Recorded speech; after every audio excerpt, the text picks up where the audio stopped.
Hello, everyone, and welcome to the next episode of the podcast where we're having the partner perspective speak. So, we've got an owner of a ServiceNow partner based out of Canada, and this is Azeem's journey where we're going to examine it from that partner perspective. So, of course, the podcast purpose here is to share the employment journey or the how do you advance your career to that next step. We're going to discuss the ServiceNow partner ecosystem, how it works, how you can work with it. We'll discuss what partners look for, then we'll have some Q&A and then some closing remarks. Okay, so without further ado, we have our partner of EPI-USE, Jacob Akrouche, who is based out of Canada as well, and you can tell from the beautiful scenery behind him. So Jacob, go ahead and share a bit about yourself, please. Sure. My name is Jacob Akrouche. I run the ServiceNow practice at EPI-USE globally. And I'll give you a little backstory about my past life. So before I got into the ServiceNow ecosystem, I was an ITIL instructor. And from there, I got into ITSM consulting. And then naturally, this is about maybe 10 or 12 years ago at this point, naturally, I started to brush up against all the ITSM tools that were being used by our clients or being requested by our clients to be implemented. At that point, I was still doing just purely ITSM focused best practice implementation, and the tool kind of work alongside that. At that point in time, there was some BMC Remedy, and then ServiceNow was up and coming. And naturally, I obviously gravitated towards ServiceNow. Since then, I've worked with various ServiceNow partners. I've worked as an independent consultant. I've done some stints working in China for many months and also within India for many months doing ServiceNow implementations. In about 2016, I started my company, and in 2022, we were partially acquired by our parent company, EPI-USE, and here we are today.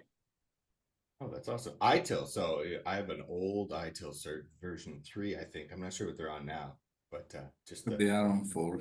Version 4, yeah. I think. Oh, yeah.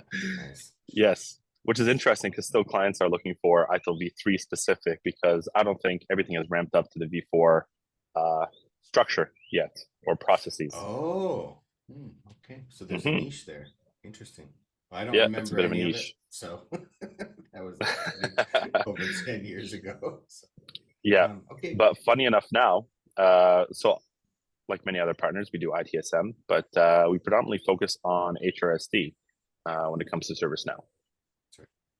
So how did you get into mostly HRSD? Yeah, so funny story about that. We were doing an implementation for the Bank of Canada doing ITSM, and we did a fairly good job, a really good job apparently, and they had requested that we support them on the HR implementation. Although at that time we told them, we don't have much experience in this module, and they said, you know what, we trust you, and I'm sure you guys will figure it out. We went ahead and implemented HRSD for the Bank of Canada. It was very successful. And at that point, I realized that I felt that HR was an underserved department, especially on the technology front and user experience front. Also going through that project, the HR people within organizations were just infinitely grateful that they could use a system that's going to automate their processes. They say on average, an HR department has 6 different platforms which they work with. And without automation and structured process, there's a lot of swivel chair and confusion. So we kind of took that feedback as saying, I think HR would be a good place for us to be. And we appreciate working with HR employees within large organizations. And then coincidentally, we ended up getting partially acquired by EPI-USE. And EPI-USE is predominantly HR focused. So they're one of the largest SAP implementation partners globally. They also have a Workday practice, an ADP practice, Oracle, list goes on. So it was kind of a match made in heaven, we'll say, where we were starting to focus on HR. And then we are now part of EPI-USE, who is HR focused. Oh, that's awesome. I really liked hearing about how you went in for ITSM, did a great job, and then even though you didn't have the experience at that time with HRSD, they trusted you, and that really speaks to building solid relationships that are built upon that trust. And you never know what opportunities then will come based on that. And this ended up shaping the entire direction of your company, which is that's amazing. Okay, Azeem. So tell us a bit about yourself and where you're at. I know we've been doing this now for this is month 7, episode 7 of the podcast. So thanks for hanging through with me. Thank you and good morning to everyone. My name is Azeem Nazir and I am ITIL V3 expert and ITIL V4 master. I have about 60-70% similar background what Jacob has. I'm ITIL trainer and being 15 years with FundServe, that's a subsidiary of Toronto Stock Exchange where I was the ITSM practice owner. Same thing, I started off with BMC Remedy tool. I was the owner of incident change problem and service desk practice there. And then my journey towards ServiceNow started in 2015, where we acquired a partner firm and we implemented ServiceNow there. As I was using the platform and also I was teaching ITIL, it kind of makes sense to me that I start liking ServiceNow and started to getting a bit deeper. So I did my administration course and then I did my development course. And 3 years back, one of the Canadian federal agency, they approached me and they told me that they are implementing ServiceNow there. They need me on their side to work with a partner to implement ServiceNow. And that's how I joined my current employer. And actually, right now, how we did the sole source contract with one of the ServiceNow partner firm. And when we implemented ServiceNow, actually right now, our organization is being presented as how quickly we were able and successfully able to implement ITSM practice within like 4 months. And that's kind of inspired me to go and a bit deeper in ServiceNow world. Right now, I hold 12 mainline ServiceNow certification, and I'm excited to share that today, actually, I'm starting my CTA journey. So I was really looking forward to this episode. So ask some questions which I have to Jacob. So looking forward to this. Oh, that's incredible. And congratulations on becoming a certified technical architect candidate. So, welcome to the expert programs. We're happy to have you. Very excited and for you and look forward to seeing how tired you are about 6 weeks later. So, Thank you. okay, so Jacob, let's move into discussing the ServiceNow partner ecosystem. So can you kind of cover at a high level, how does this partner ecosystem work? And let's assume somebody's listening to this who does not know anything about ServiceNow and the partner ecosystem. Oh, sorry. Thank you. Go ahead. Sure thing, Chris. Before we get to that, I want to ask a quick question to Azeem. So besides the technical information you learn, and I've chatted with other ITIL instructors about this. Besides the technical information that you learned, what other skill sets did you learn as being a trainer? The great skill I have is like every time you go to do train, you meet new people, you increase your networking, you build a relationship, and just like how you said, you did a good implementation, and that's a like lifelong trust and partnership relation. Same thing when you deliver a great training and the organization see the benefit of it, you kind of their permanent customer. Whenever they have a need or question about ITIL, they will pick up the call you, ask for advice, and I don't know, like so many people I have referred or placed in the job just because I knew someone at such company because I went there to deliver the training. So it's a great way to build the relationship. And as now, just to add, now I'm in a CTA program, and I had a conversation with Chris about it will be a technical program, but actually this program is building how you present the solution, how you build the relationship, and how you present to C-level customers. So it's all about networking, building relation, building trust, and delivering quality service. And I'll just interject there. So the technical architecture course does dive into some of the technical aspects, and it does dive deep.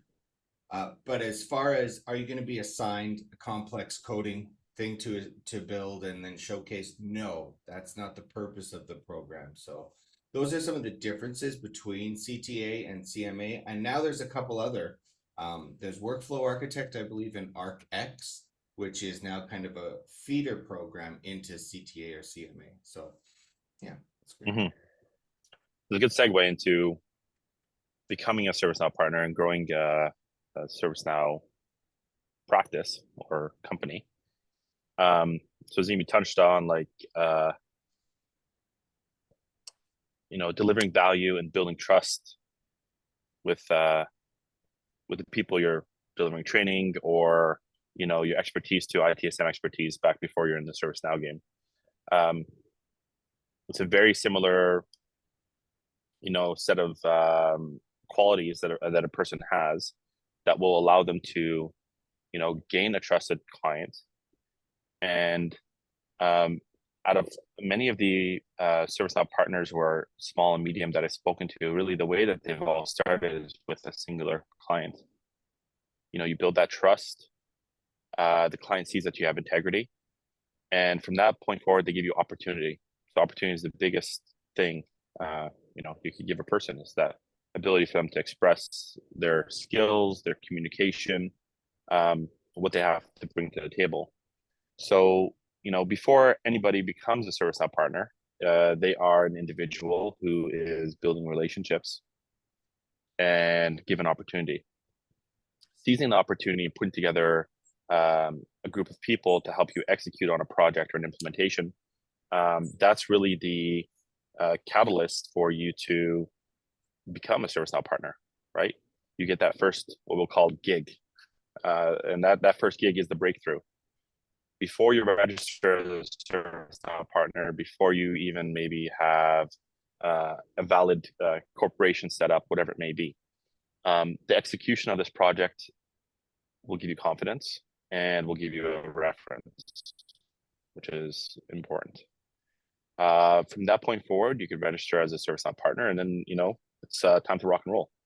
That's where you exercise the the trust that first client has entrusted into you as a reference, and potentially word of mouth from that client. From that point forward, you keep the ball rolling with adding additional clients, and before you know it, you're kind of rolling through the ranks, so they say.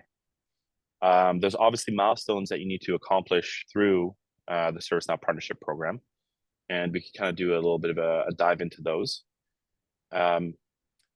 So for those of you who aren't super aware of how the partnership program works, it all kind of starts off with deal registrations, which is identifying opportunities with potential clients. Once you submit a deal registration, it goes to ServiceNow, and they usually reach out and they inquire more. And if you end up winning, the deal registration gets approved, and then you implement.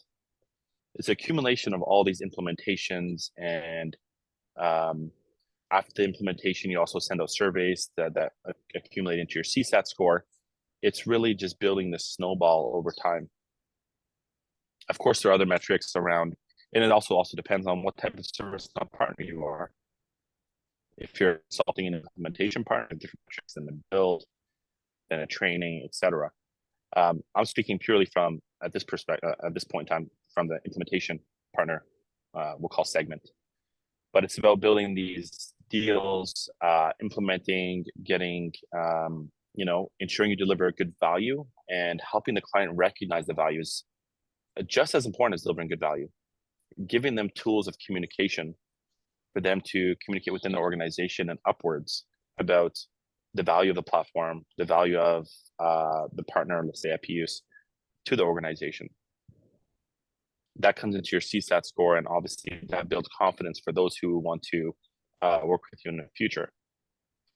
Alongside the implementation metrics, there's also metrics around the amount of certifications that your employees within the organization have.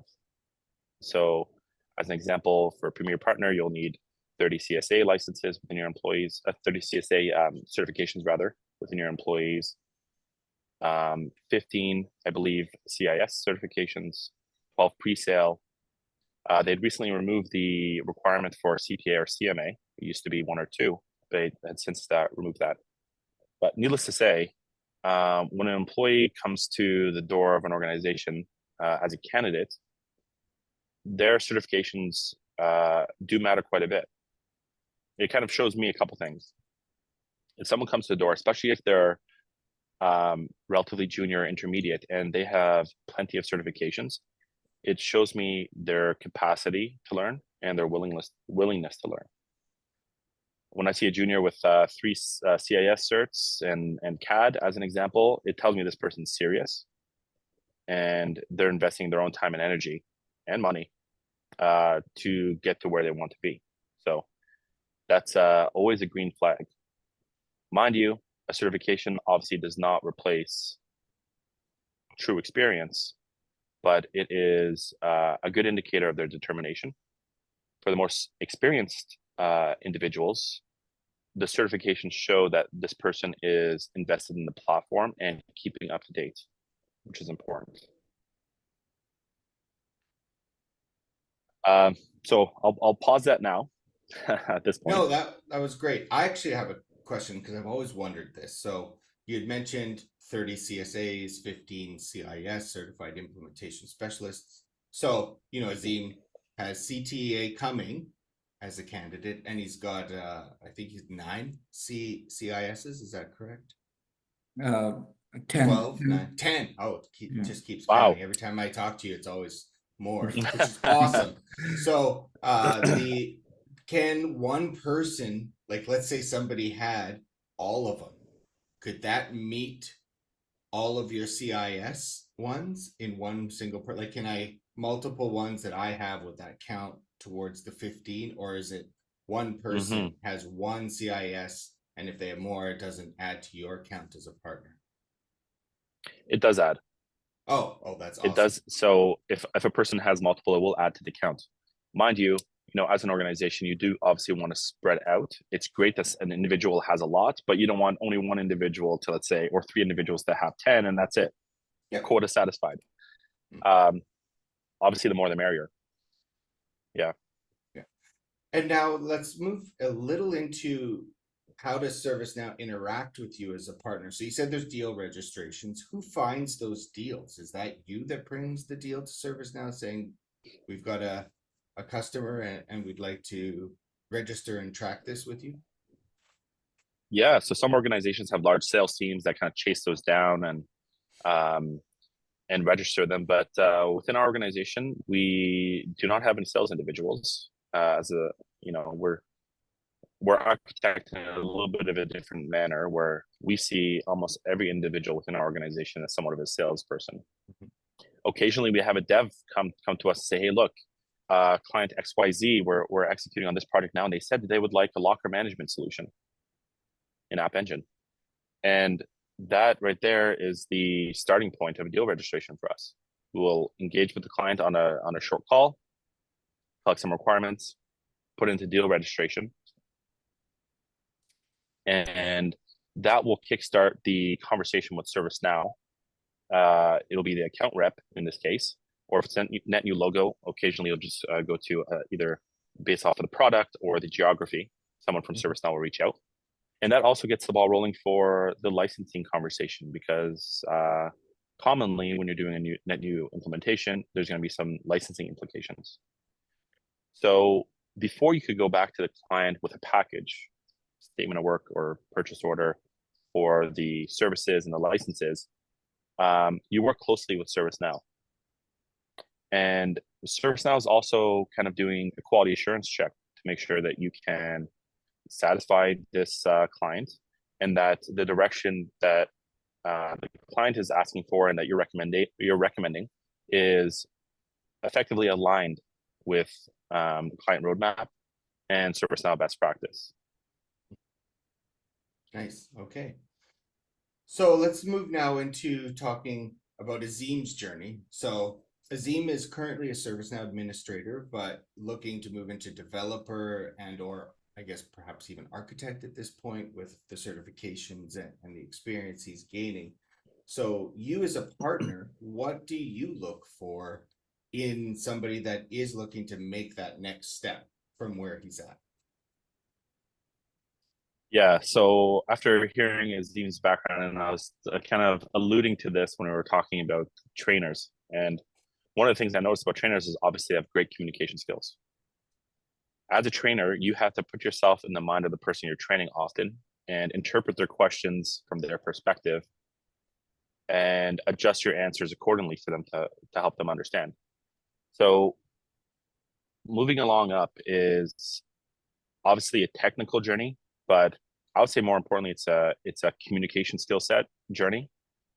I don't think one person in our organization that doesn't engage with a client at least once a day. And those even 5-minute conversations or emails all boil down to communication skills and interpreting the client, understanding where they're coming from, and responding accordingly. So, and many individuals in our organization are communicating with maybe 5-6 clients at a time. So communication skills, I would say, is number one. Is you're kind of moving up the ranks, we'll say. You are going to be obtaining more responsibility that are related to client engagement. So communication skills is going to be number one.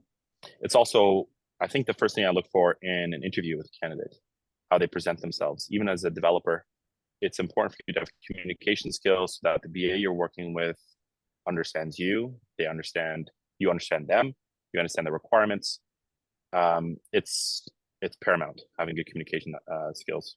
So can you give a couple examples of what you would say they didn't meet your expectations, and then maybe a couple of those examples that you did without saying anybody's name? Or...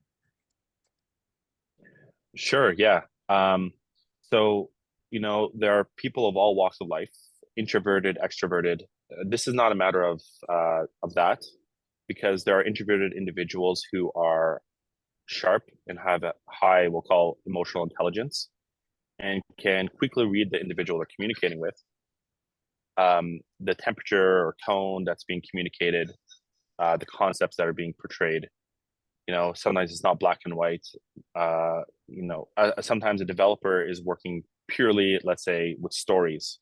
Those are not the kind of individuals we prefer to hire.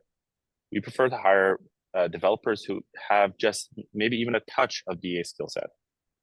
So if I'm engaging with a candidate and I notice that maybe they're not probing enough, they're not reading between the lines, that will be something I would note down. Okay. And what kind of things would you say, oh, that person was great, let's move to the next stage from a communications perspective? Yeah, it's a tough one. It's sometimes communication is somewhat of an X factor. You see the person, they have some charisma. The kind of a follow-up to that is, this concept of a figure it out attitude, I think, is important. So it's obviously completely fine if I were to ask a candidate a question and they don't know the answer, but the response should be one that drives confidence. I don't know, but I can figure it out type of confidence. So in terms of project and in business, sitting around and waiting is pretty deadly. So I look for individuals who are curious and chase answers. Those are the critical individuals within a project, within a business. Whether it's a technical roadblock or a gap in requirements, the person who's curious and has the figured out attitude, they tend to break through. Whether it's a dev, a BA, an architect, a PM. Some people just simply do not have that quality innately and they have to work on it. They may just sit back and wait for requirements to come in and sit on their hands in the meantime. So the figure it out attitude and communication skills kind of crushes that weakness, we'll say, in a potential candidate. If they could have good communication and know how to chase down the answer, that's golden. Yes, and that's where you and I really align. Is you kind of say the figure it out attitude. I've kind of phrased it as the do whatever it takes attitude to get that solution. Sometimes that I like that. means asking questions and for help. That's usually, I've kind of got this little model I use where I check the doc site, check the dev site, see what other people have done in the community. In fact, just yesterday, I learned something new from a post in 2019 from Mark Rolfe, and I hope I said that name right. But I've always struggled working with date and times, and I'm, Kathy, my partner, is always like, "Oh, she can always tell I'm swearing because it's date or time stuff because the coding on that's complex." And he proposed using a UI policy to validate the date part, and then the UI policy script to do the actual what do I want to happen. So the evaluation piece is now magically solved for me forever. And I don't have to go look up date time stuff unless I'm doing a schedule script or something like that. But that's how I kind of look at it as I go through all of these things. And then if I'm still stuck, within about a half hour, you kind of look through everything. Then I reach out and ask for help and just keep at it until you get there. Yeah, I'm going to steal that. That's do whatever it takes sounds better than figure it out. Figure it out sounds a little bit negative, but yes. Yes. Well, that's great. And so we're looking for strong communicators. You're looking for people who will do whatever it takes to deliver that solution and get that client satisfaction and get to that next step. What else would you look for when you're hiring a developer or an architect? Yeah. So we touched upon the certifications, and it shows their investments into the platform. And obviously, as a partner, having certifications under the partnership is important.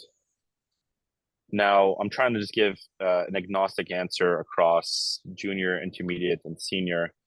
But I think I have to kind of divvy it up here.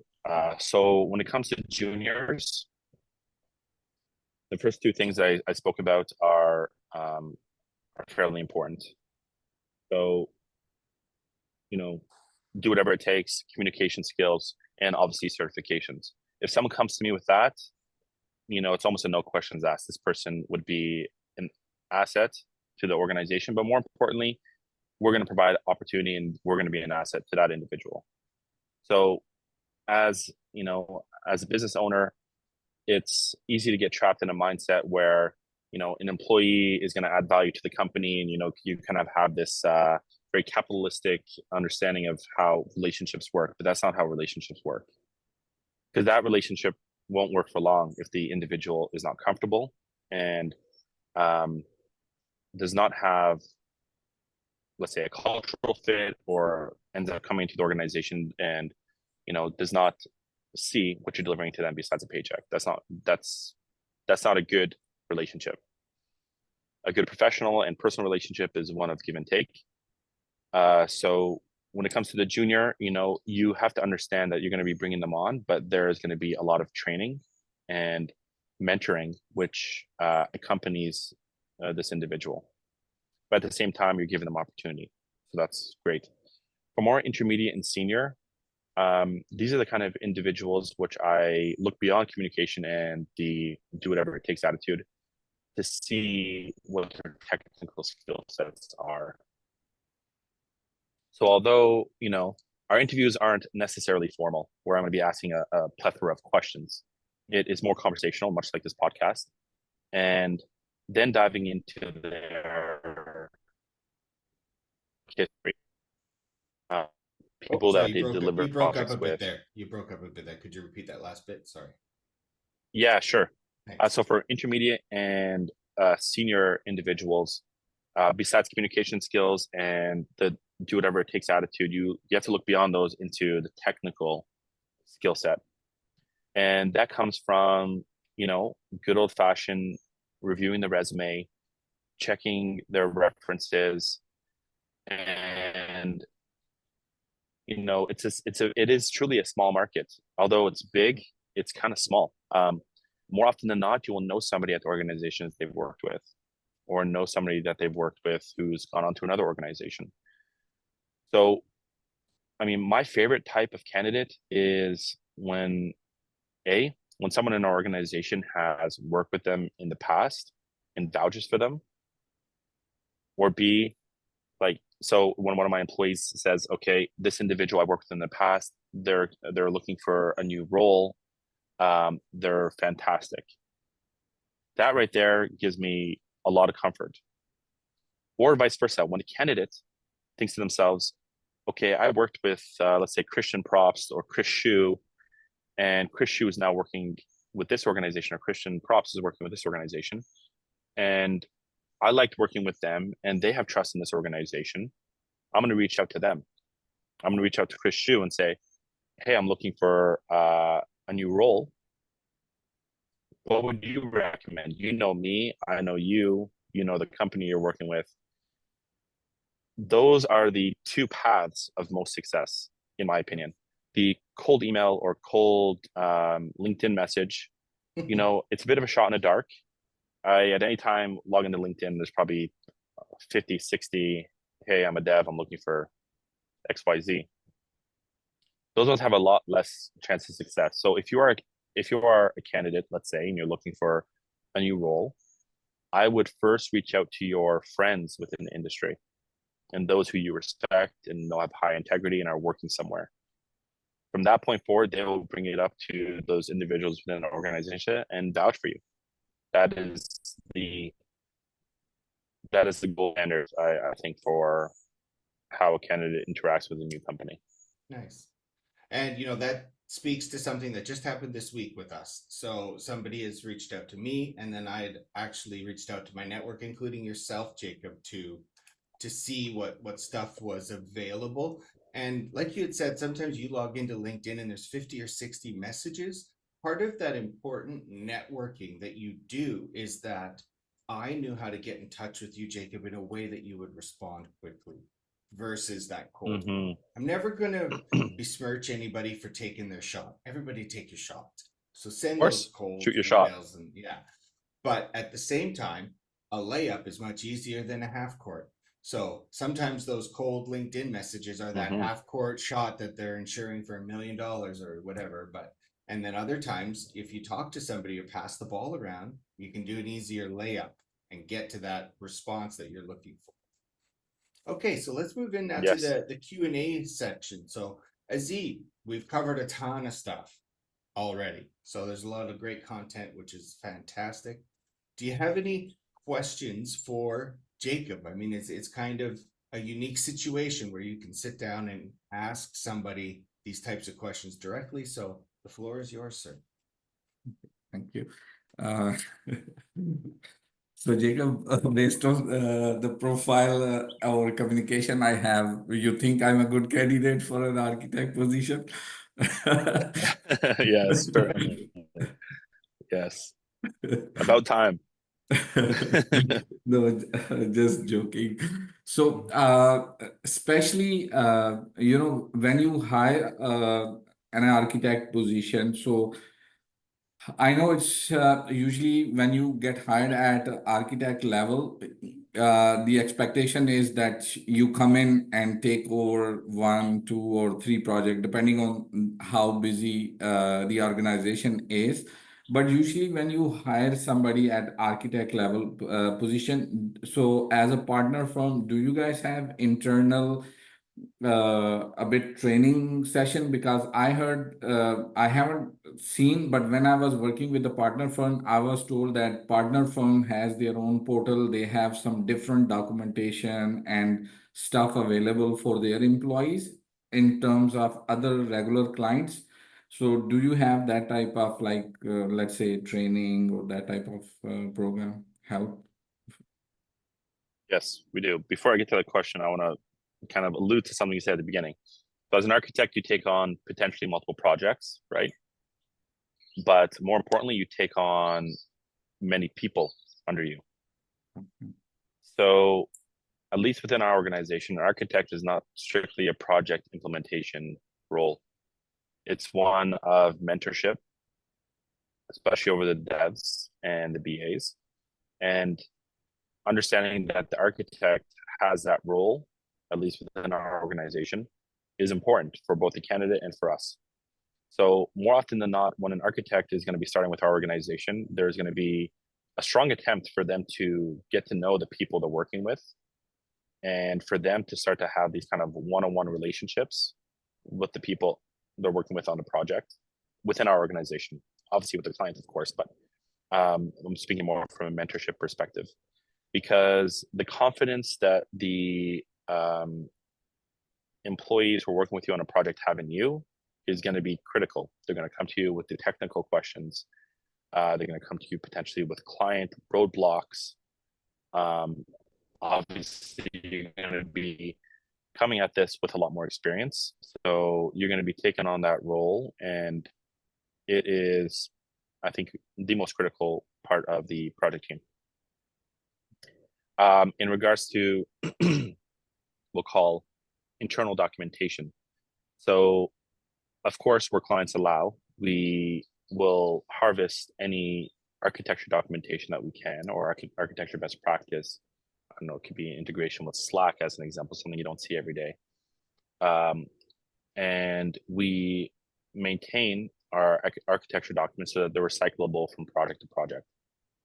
From a training perspective, I would say, at least, once again, everything I'm saying is from my perspective in my organization. I would say that from training perspective, I'd expect the architect to come in knowing the role and knowing the responsibilities. The training element at that point has been done through the architect's history with projects and people, and the communication I have with their references and the people who know them. You know, it's at that point within the career, I would say it's less about the training, more about dipping into artifacts which we've gained over time, and managing and building relationships with the people who you're going to be working with. Yep, and that speaks true to my experience, including with EPI-USE. So full disclosure, we work together. We've been doing that for just over a year now, but Jacob was one of the rare people that has managed to not only, I think, buy me dinner, but also buy a drink, because you got that one in Vegas 2 years ago. So someone else, Yes. someone else just this month was number 2 this year. So good job on that. Okay, And, others got to up their game. Oh, no, that's fine. I'm pretty sneaky, so don't worry on that. But Yes, that it's fine to speak. you bought me from dinner your... first, though. That's true. Just to get the record straight. Yeah. You bought me dinner first. We fought about that one so a little bit, but that was in good Yes. spirits, though.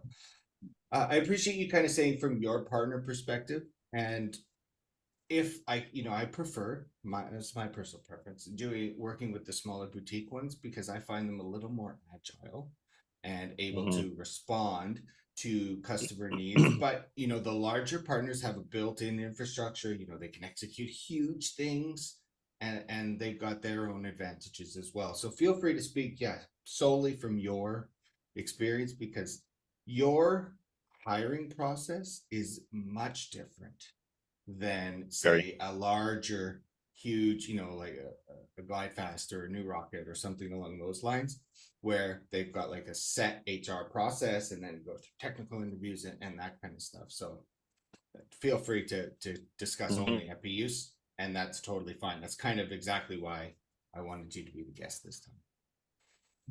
So Azeem, any other questions? Just to touch on that. Oh, sure. Just to touch on that, sorry, on a different, Chris, you're aware of the Keener brothers. Yes. So there are these two developers. I mean, one has moved on from a developer more into, client engagement, BA. But there are two individuals, we call them the Keener brothers, Corbin and Kelton Keener. They're based out of Texas. They're employees of ours. And, we first started working with Corbin and he was fantastic. And he came to me one day and he said, "Hey, look, I have a brother. He's super sharp. He is looking to get into ServiceNow and he's looking to become a developer." And knowing Corbin, that was enough for me. We hired him, I think, almost immediately. From there, he got his certifications, and I can tell you, he is one of the sharpest fellows I know. Kelton is, and he's building some pretty cool stuff for many of our clients alongside Corbin. Yeah. And in terms of partner firm, Jacob, you, also if the employees or let's say your architect who's CTA and he wants to go into CMA, so organization provide the training or willing to do that? 100%. Oh. Yeah. There's not been a circumstance where someone has come to me and said, "Hey, look, I want to get more education," not only within the ServiceNow space, but we have one of our employees who's doing his master's in artificial intelligence at University of Texas. And, Nice. you know, that shows that this individual, A, trusts us, that we are going to stick by them as they're doing this. It is a big uplift. It takes a lot of time and energy.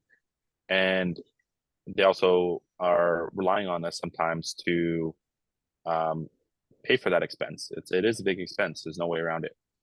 So it's part of the, you know, building the trust and relationship with your employees. So yes, there has not been a circumstance where someone said to me, you know, I want a certification.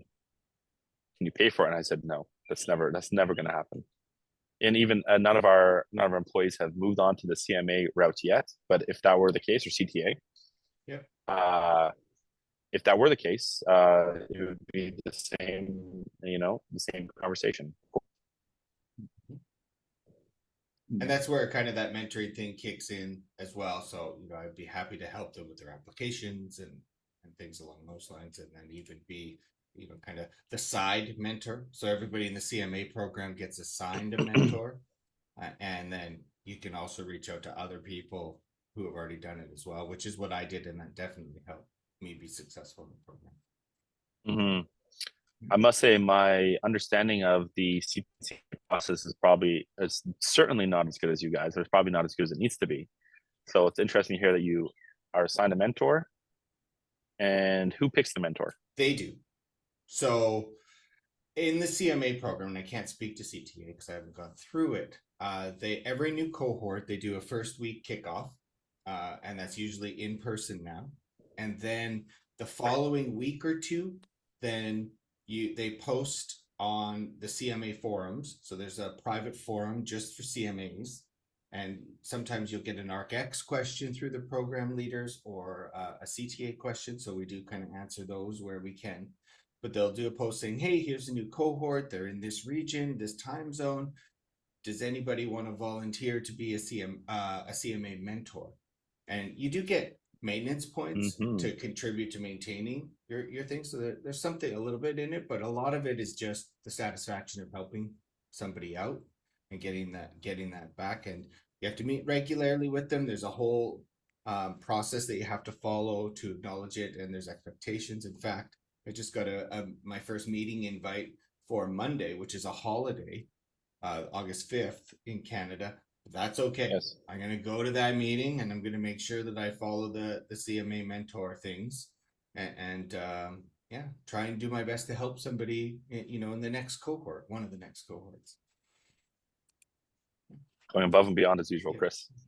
Well, and you know, it's funny that you mentioned the Keener brothers, because I remember before Corbin got hired, he had reached out to me directly. I forgot that. Yeah, Yeah, and had forgot to mention that part of the story. about ServiceNow, and he's like, "What's this thing?" And I want to learn it. And him and I met a few times, and I kind of I saw that whatever it takes attitude in him, and he went off and did it. And he's like, "What do I got to do?" And he went off and did it. And then I went out and reached out to my network, Jacob being yourself, and you snapped him up. And I got to say, that guy and his brother, superstars, just like, you know, honestly, everybody that works at EPI-USE. Jacob's really built an amazing team, and there's never been a situation where I've reached out for help with that team and somebody didn't get back to me and figure it out. And that Mhm. is that's the only partner I've ever had that experience with. I'll just say that. All Well, right, let's get yeah, back to I'm the blessed. Q&A with Azeem. So any other questions that you want to address, Azeem, or ask? So in terms of right now, like I paid for my CTA myself. So if let's say you hire an architect who fresh coming out of certification and stuff, I've been hearing from here and there that sometime if you come with fresh certification and your employer hires you, they also sometime vouch for the payment of that certification. So you do that type of stuff. Sure, sure. You know, that does happen, and Yeah. sometimes they will pay for it. I know another mentee of mine went through ArcX recently, and she applied, was accepted, and paid for it, and then told her employer, and they reimbursed her. And I believe now she's looking for CTI. I'm not sure if I think she got through into one of those cohorts as well. So, you know, that's a separate conversation at a different billing point, but it's always an I like that option. question. It's a Yeah, yeah. right. And Azeem, I'll be happy to negotiate on your behalf for 10%. So Perfect. Mhm. Yeah, no. Thank you very much, Jacob and Chris, for this really informative and like very interactive. So really thankful for both of your time oh, here. of course. And now you know you've met Jacob in person. We met at the Canadian Federal Forum in June in Ottawa, Canada, which was fantastic. It was lovely to meet you and your wife, Azeem. And you know, so Jacob, let's hear about EPI-USE as a whole conglomerate, and let's hear more about EPI-USE as the EPI-USE Now, I believe, is the legal name that you guys are running under, right? Yes, I think I've got yes. that my signature. EPI-USE Now is our yeah, that's our ServiceNow practice. EPI-USE Now, clever. So EPI-USE operates under a group of companies called Group Elephant. And I'll get to the elephant thing in a bit. It's we're a group of boutique firms specializing in various platforms and various specialties, we'll call it. Across all of the firms, we are a total of 4,000 employees, and we have 30 plus offices in, I believe, 20 or more countries. The beautiful part about working with EPI-USE, we'll call it the Group Elephant, because there are some companies with the under Group Elephant who don't go by the branding of EPI-USE. But operating under Group Elephant is fantastic because, you know, I'll give kind of an analogy. If you are a single hunter, you are only gonna catch what you keep what you catch, on the way around. But when you're part of a group and one of the companies in the group wins a net new logo, as an example, their win is your win because often they will bring you in. They'll communicate with the client, say, okay, we're doing Workday with you guys, as an example, just for payroll. And we noticed you're not on ServiceNow. We have a ServiceNow practice. Would you be interested in having a demo? And of course, we give stellar demos. So, so usually a demo results in a lot of appetite, and then you kind of keep the ball rolling. So instead of being a single hunter, which a lot of companies are, especially small companies, you're a single hunter. You know, you keep what you catch. You know, we are operating in the neighborhood of hunters as part of the group, and we support each other. So very grateful for that. Touching on the elephant, and here I've got this badge on my arm, ERP. So, you know, many organizations will make donations to nonprofits or do these charitable type of efforts. Within Group Elephant, we own and operate a nonprofit, an NGO called ERP, stands for Elephants, Rhino, and People. And its goal is to reduce the poaching of elephants and rhino within areas of Africa. And we do this through alleviating poverty of the individuals who live near those elephants and rhinos. So we have large properties where we take in elephants around who have survived poaching or are in areas of high risk. And we do efforts like, education of mothers, education of children. So we give bicycles to children who live far from their schools. Because when a child lives far from their school in Africa, they tend to drop out more often and then fall on bad behavior. So 1% of the revenues of all companies within a group, 1% of the top line goes towards supporting ERP. Also, once a year, the leaders of the company get together in South Africa and we meet on this topic and we discuss obviously our individual businesses. Awesome.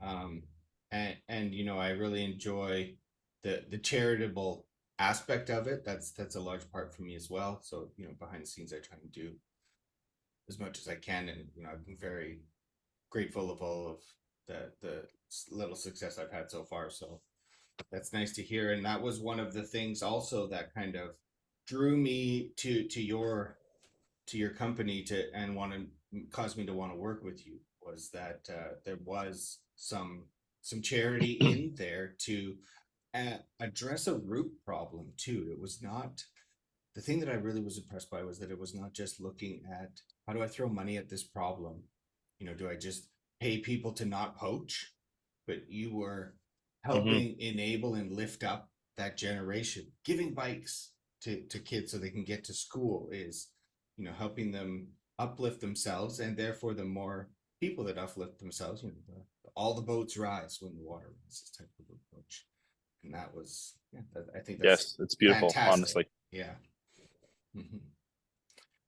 Okay, did you have anything else you want to share about the company? Anything exciting in the wings coming up? Or I know you do a lot of government stuff. I tend not to talk about the future too much. Living in the present. All right, fair enough. That's good. Yeah. My crystal ball that works just as well as everybody else's, in that it doesn't. So all of my stock advice is merely a tip and an opinion. Okay. Yep. Well, thank you both so much for joining me today. I really appreciate it. I hope you both enjoyed your time and learned some things about the partner perspective in the ServiceNow ecosystem. And those of you that are listening in to this later on, I really appreciate you spending some time with us today. And yes, we'll look forward to the next one as well. Okay. Thank you both. Thank you for having me. Jacob. Thank you, Azeem. And Thank you. let's have a great day. Thank you. Okay, bye.